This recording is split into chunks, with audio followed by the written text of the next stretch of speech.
ഒന്നെങ്കിൽ 50 ലക്ഷം അല്ലെങ്കിൽ നിന്റെ ഷോറൂം എൻ്റെ പേരിൽ എഴുതി തരണമെന്നും ഇത് രണ്ടും നിനക്ക് പറ്റിയില്ലെങ്കിൽ നിന്നെ ഞാൻ കൊന്നുകളയുമെന്നും നീലിമ ശ്രുതിനെ ഭീഷണിപ്പെടുത്തുന്നു. പിന്നീട് ശ്രുതിനെ സഹായിക്കാനായി പച്ചക്കറി എരിയുന്ന രേവതിനെ അച്ചമ്മ വഴക്ക് പറയുകയും നീ ഇതൊന്നും ചെയ്യേണ്ട കാര്യമില്ലെന്നും പറയുന്നു. ഇതേസമയം അവിടെ എത്തുന്ന രവീന്ദ്രനോട് രേവതിയുടെ കാല് ശരിയായാലും ഇനി രേവതിയെ കൊണ്ട് തന്നെ ജോലികൾ ചെയ്യിക്കരുതെന്നും നീ മറ്റുള്ളവരെ കൊണ്ട് പറഞ്ഞു ചെയ്യിക്കണമെന്നും അച്ചമ്മ പറയുന്നു. ഇതേസമയം അവിടെ എത്തുന്ന സച്ചി ഗജാനന്ദനല്ല ആക്സിഡന്റിന് പിന്നിലെന്ന് പറയുന്നു.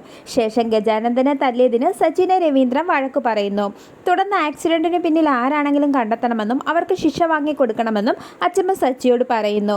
പിന്നീട് ശ്രുതിനെ തട്ടിക്കൊണ്ടുപോയ വിവരം ശ്രുതി മീരേനെ അറിയിക്കുന്നു. തുടർന്ന് പോലീസിൽ അറിയിക്കാമെന്ന് മീര പറയുമ്പോൾ അത് പറ്റില്ലെന്നും പോലീസ് അന്വേഷണം വന്നാൽ സത്യങ്ങൾ എല്ലാവരും അറിയുമെന്നും ശ്രുതി മീരയോട് പറയുന്നു. പിന്നീട് നീലിമ വീണ്ടും ശ്രുതിനെ ഭീഷണിപ്പെടുത്തുകയും ശ്രുതിയെ വിളിച്ച് പണം ആവശ്യപ്പെടുകയും ചെയ്യുന്നു. ശേഷം പണം കൊടുത്തില്ലെങ്കിൽ ഇവരെന്നെ കൊന്നുകളയുമെന്ന് ശ്രുതി പറയുന്നതോടെ ശ്രുതിക്കാകെ ടെൻഷനാവുന്നു. ശേഷം ഇപ്പോൾ ഞങ്ങൾക്ക് പണം തരാനാവില്ലെന്ന് പറയുന്ന ശ്രുതിയോട് നിന്റെ അച്ഛൻ്റെ കയ്യിൽ നിന്ന് പണം വാങ്ങിത്തരാൻ നീലിമ പറയുന്നു. എന്നാൽ അതും പറ്റില്ലെന്ന് പറയുന്നതോടെ നീലിമ ഷോറൂം ആവശ്യപ്പെടുന്നു. ശേഷം നീലിമ പറയുന്നതെല്ലാം കേട്ട് ശ്രുതി ഞെട്ടിപ്പോകുന്നു. തുടർന്ന് ശ്രുതിനെ രക്ഷിക്കാനുള്ള വഴികളെപ്പറ്റി ആലോചിക്കുന്ന മീരേനെ ശ്രുതിനെയും കാണിച്ച് എപ്പിസോഡ് അവസാനിക്കുന്നു.